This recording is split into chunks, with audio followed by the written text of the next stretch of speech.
There's one mistake that can make a dog look stubborn, disobedient, even guilty, while actually learning almost nothing. Imagine this. You come home after a long day. The room is quiet. Too quiet. Then you see it. Your slipper is destroyed on the floor. Tiny pieces of rubber everywhere. Your dog is sitting nearby, ears low, eyes soft, body small, tail moving just a little. And in that moment, many people think the same thing. He knows what he did, so they point at the slipper. They raise their voice. They say, "Bad dog. What did you do?" And the dog lowers his head even more. Maybe he turns away. Maybe he licks his lips. Maybe he crawls under the table. To a human, this looks like guilt. It looks like confession. It looks like the dog is saying, "Yes, I did it. I am sorry." But here's the twist. That face does not always mean guilt. Very often, it means, "You are scary right now, and I do not know how to make this stop." This is the mistake that makes so many dogs never truly listen. We correct them too late, then assume they understood the lesson. A dog does not learn the way a human learns from a long explanation.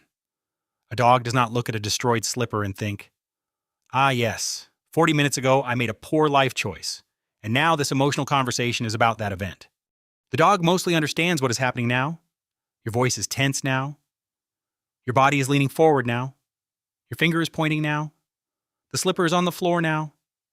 So the dog may connect your anger to the room, to your arrival, to the slipper being present, or even to coming near you, but not necessarily to the chewing that happened long before you walked in.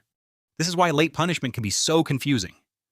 The human thinks, "I am teaching him not to chew slippers," but the dog may be learning something completely different. When my human comes home, trouble happens. Or, when there is a slipper on the floor, I should hide. Or, when I approach my human, their voice becomes dangerous. And then the human says, "See, he knows he did wrong. Look how guilty he looks." But the dog is not reading a moral courtroom. He's reading your face, your tone, and your body language. Dogs are brilliant at noticing patterns. They notice when your shoulders get stiff. They notice when your voice drops. They notice when your steps become heavy. They notice the tiny signs that predict conflict. That is why a dog may look guilty before you even say anything. Not because he is replaying the exact mistake in his mind, but because he has learned the pattern. Destroyed object plus human face equals danger. This is where many training problems begin. The dog is not refusing to listen because he is trying to challenge your authority. He may be confused because the timing of the lesson is broken. Timing is the bridge between behavior and learning. If the bridge is too late, the lesson does not cross. Think about it this way. If a dog sits and you reward him immediately, the dog has a clear message. Oh, sitting made the good thing happen. But if he sits, walks away, scratches his ear, looks out the window, and then you give him a treat, the lesson becomes blurry. Was it the sitting, the walking away, the ear scratch, the window? Dogs learn best when the consequence arrives close to the behavior. This is why good training often looks boring from the outside. There is no shouting, no dramatic lecture, no long emotional speech, just a simple moment. The dog does the right thing. The human marks it clearly. The reward arrives quickly. That tiny timing window is powerful. Let's go back to the slipper. If your dog chews a slipper while you are not there, the best lesson is not a late scolding. The best lesson is prevention and replacement. First, manage the environment.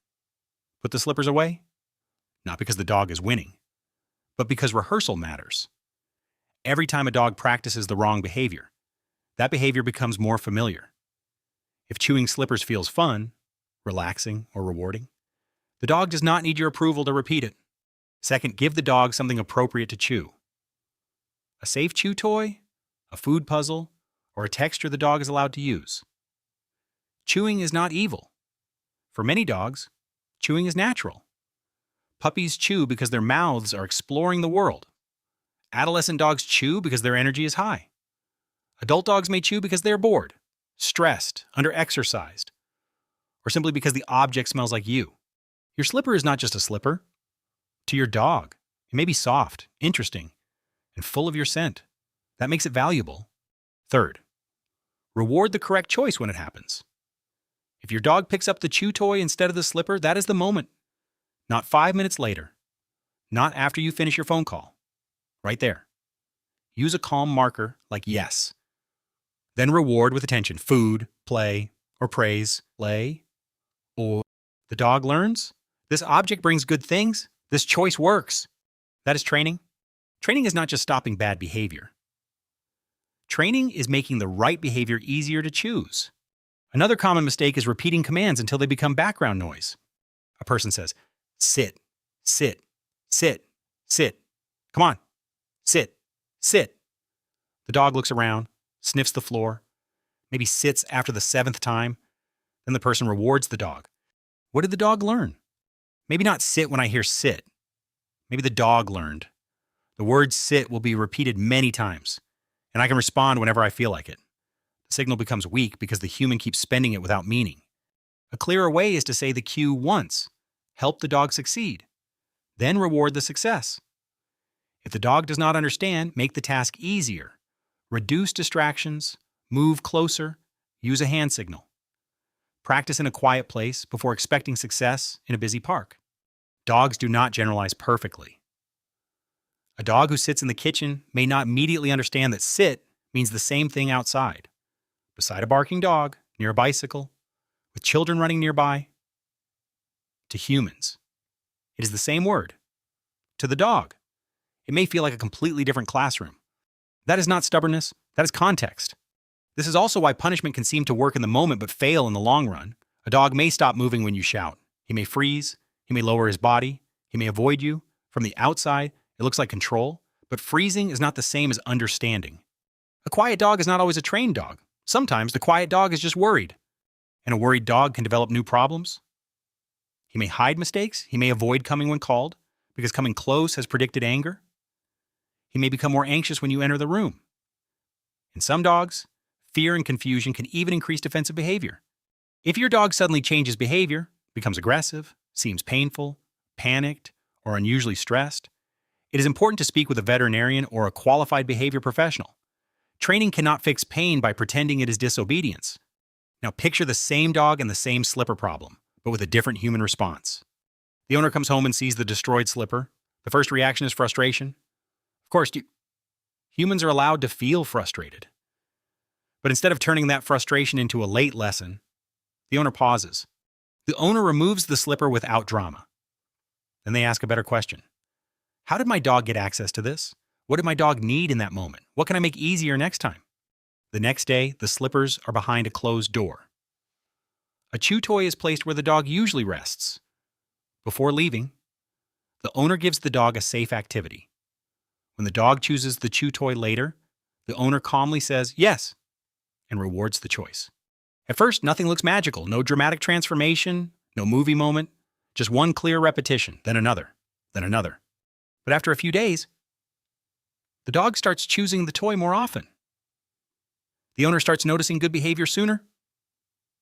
The room becomes calmer. The dog becomes more confident. The human becomes less angry.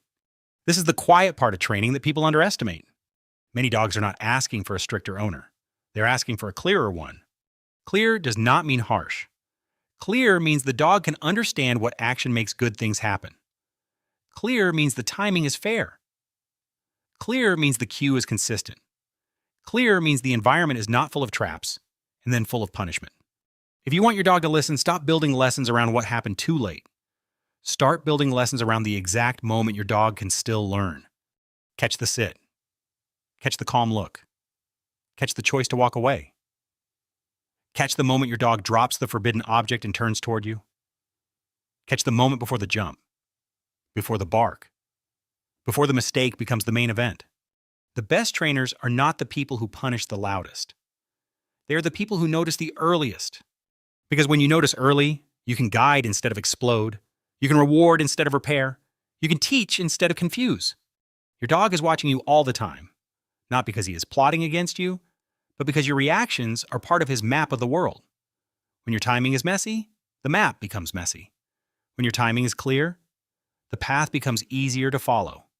So the next time your dog does something wrong, pause before assuming he understands your anger. Ask yourself one simple question. Am I teaching the behavior I want, or am I only reacting to the behavior I hate? That question can change everything. Because dogs do not need us to become louder. They need us to become clearer. They need our timing to make sense, our signals to stay steady, and our patience to arrive before our anger. A dog who finally listens is often not a dog who has been defeated. It's a dog who finally understands what we mean.